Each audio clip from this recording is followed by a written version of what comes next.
are now just a month and a half away from week 1 of the NFL season. So your fantasy drafts are probably coming up, or you want to know what to expect this year. Well, you're in the right place. In no specific order, these are the top 10 wide receivers that should have the most production this year and should be going first during your fantasy drafts. No surprise, but Justin Jefferson is a top wide receiver and may even be the best in the league right now. In just 3 years in Minnesota, Jefferson has caught 324 catches for 4,800 yards and 25 touchdowns. Last year, he led the league in receptions and receiving yards, which was over 1,800. He also had 8 touchdowns and was named NFL Offensive Player of the Year. He's only 24 and he's already been an All-Pro twice. There's really nothing he can't do. He's a phenomenal route runner, he's fast, and he has some of the best hands in the game. However, the best ability is often availability, and Jefferson has done just that. He hasn't missed a game since 2017 when he was a freshman at LSU. This offseason, the Vikings parted ways with Adam Thielen and Dalvin Cook. They did draft Jordan Addison as the probable number 2, and head coach Kevin O'Connell is going into his second year with the team, and that even gives Kirk Cousins another year to really understand the offense. Jefferson is a beast, and in a pass-heavy offense, he could legitimately be the first wide receiver with a 2,000-yard season, something that did almost happen in a KOC-led offense 2 years ago.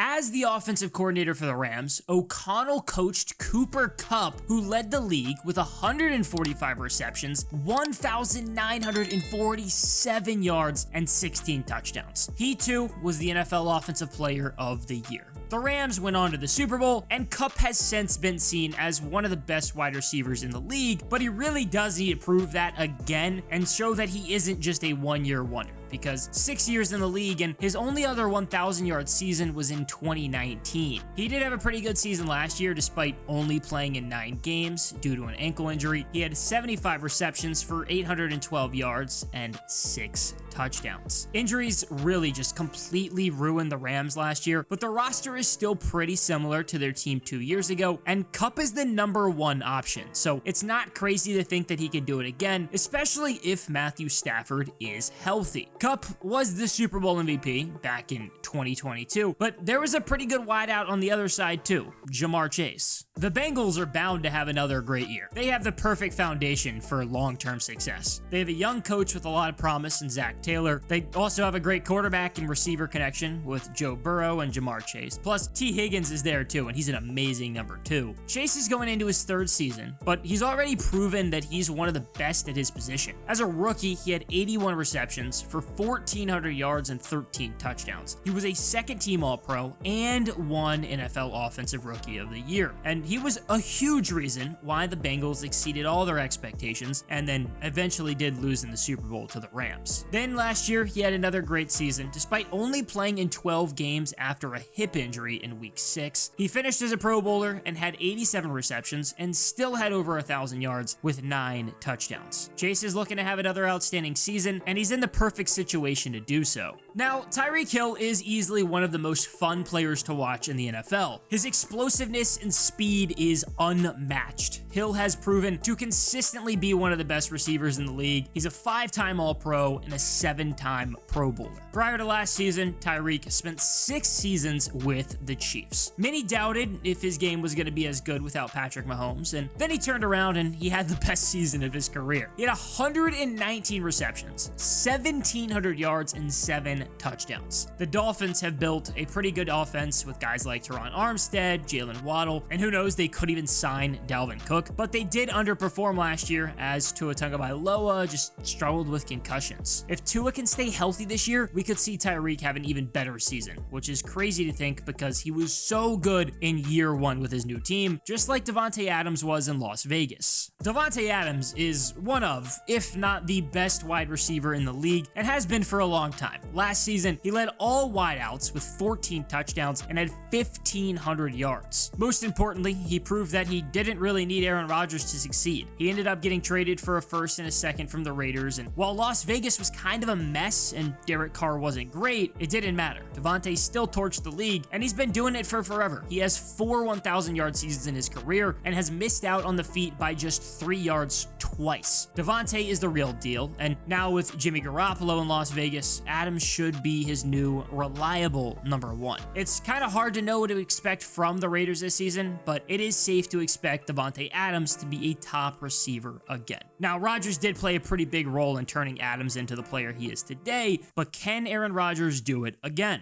This offseason, Rodgers was traded to the Jets. His top weapon is going to be 23-year-old Garrett Wilson. As a rookie last year, Wilson had 83 catches for 1,100 yards and 4 touchdowns. He was named NFL Offensive Rookie of the Year, but honestly, his stats don't even show how good he was. He had a terrible quarterback situation, and Zach Wilson started the majority of the games. He not only sucked, but he was a pretty big distraction for the team. This offseason, the Jets also brought in Nathaniel Hackett as their new offensive coordinator. Now, Hackett did struggle last year as the head coach of the Broncos, but he did get the job for a reason. He coached Rodgers and Adams for 3 years before getting the job in Denver, and he was so successful at offensive coordinator. The Jets brought in some pretty important pieces, and now they're expected to have really high expectations this year, and hopefully can actually turn around their dumpster fire of a franchise. Sticking with the AFC East, we have Stefon Diggs. Now, you really can't go wrong with Stefon Diggs. He is looking to notch his 6th consecutive 1,000-yard season. Last year, he finished with 108 receptions for 1,429 yards and 11 touchdowns. Over the last 5 years, Diggs has over 500 catches for 6,300 yards and 44 touchdowns, going back to when he was still in Minnesota. It was recently reported that Diggs was unhappy with his role in the Bills offense and his voice within the play calling. It's led to some tension and his absence during minicamp briefly, but the situation seems to have cooled down, but I guess we're kind of just gonna have to wait and see if anything new comes out. Regardless, the Bills do have Diggs locked up until 2027, and at the end of the day, he's on a Super Bowl contender, just like AJ Brown is. The Eagles are coming off of a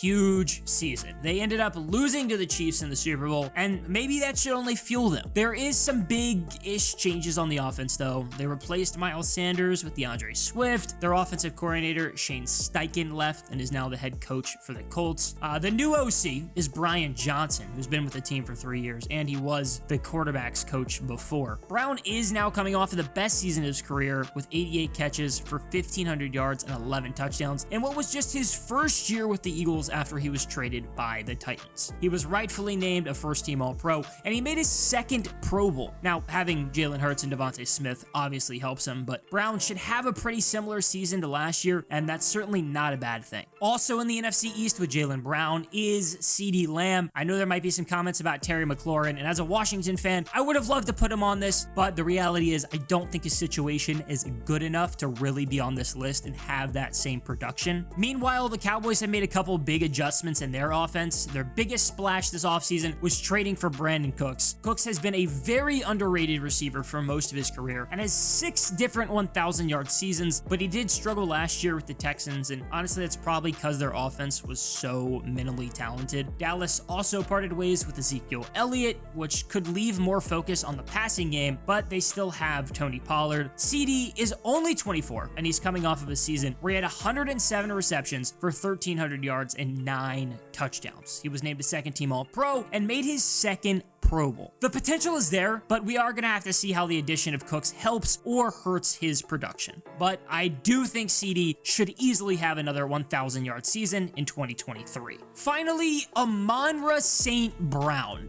He went from being so underrated that he may now be overrated. With that being said, this could be his actually true breakout year. The 23-year-old is coming off of his first Pro Bowl caliber season. He had 106 receptions for 1,161 yards and 6 touchdowns. The Lions are looking to turn around this year and win the NFC North. They have slowly started to build up under head coach Dan Campbell. Jared Goff just had one of the better seasons of his career, and they have a good offensive line. They drafted Jahmyr Gibbs in the first round, who should be their starter at running back. He's good, but he's going to need to develop. Again, Amon-Ra just seems to have been a little overrated recently, so don't reach too hard for him in your fantasy draft. But if all goes well on this good Lions team, then he could have a really good year. Who knows, there really are a bunch of different random wide receivers that could bump up into the top 10 this season. But for now, these are the 10 guys slated to probably have the best statistical seasons and be the best on your fantasy team.